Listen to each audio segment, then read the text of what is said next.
Hello everyone, welcome to another new blog. আর আজকে আমরা যাচ্ছি হবিগঞ্জ থেকে মিঠামইয়ের উদ্দেশ্যে রওনা দিয়েছিলাম।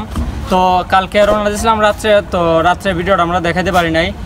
বর্তমানে আমরা আছি কুমরি নৌফেরি ঘাটে আছে।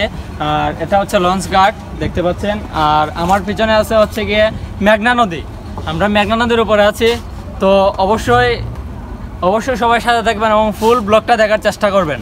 আমরা কিভাবে গেছিলাম মিঠামইন, চলো। আর কুমরি থেকে আমরা একটা নৌকা ভাড়া করে রওনা দিলাম মিঠামইনের রাস্তার উদ্দেশ্যে। আর এখান থেকে নৌকা ভাড়া নিয়েছে মাত্র 500 টাকা। আমরা মিঠামইন হাওরের মধ্যে চলে এসেছি। আর মিঠামইন হাওরের এটা হচ্ছে মানে আমাদের শেষ স্টপেজ।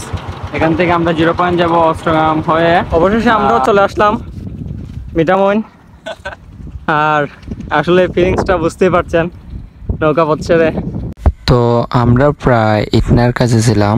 আর বর্তমানে আমরা সাইকেল নিয়ে বের হয়ে পড়েছি আমরা মিঠামইন 0 পয়েন্ট যাওয়ার জন্য। আমরা মিঠামইন 0 পয়েন্টে চলে আসলাম দেখতে দেখতেই। নামার পরে প্রায় 10 মিনিট চালাইছি। তো এরপরে আমরা ওই যে সামনে দেখতে পাচ্ছেন, এটা হচ্ছে মিঠামইন 0 পয়েন্ট। আর এই হচ্ছে 0 পয়েন্ট। আর দেখতে পাচ্ছেন এখানে মানুষ ছিল অনেক। আমিও কিছু দুষ্টামি করলাম ওদের লগে। তো রাস্তার মধ্যে অনেক মানুষ ছিল। তো গাইস, 0 পয়েন্ট আমরা ঘোরাঘুরি শেষ। আর এখন আমরা আবার হবিগঞ্জের উদ্দেশ্যে রওনা দিলাম। আর এটা হচ্ছে অষ্টগ্রামের রাস্তা। এখানে হচ্ছে আমাদের জনিতা টান দিছে, আর সায়াম প্লাস আমি আছি। তো আলপনা রাস্তাটা অবশ্যই অনেক সুন্দর। আর হাওড়ের মধ্যে তো সবাই জানেন, মানে বিউটিফুল প্লেস।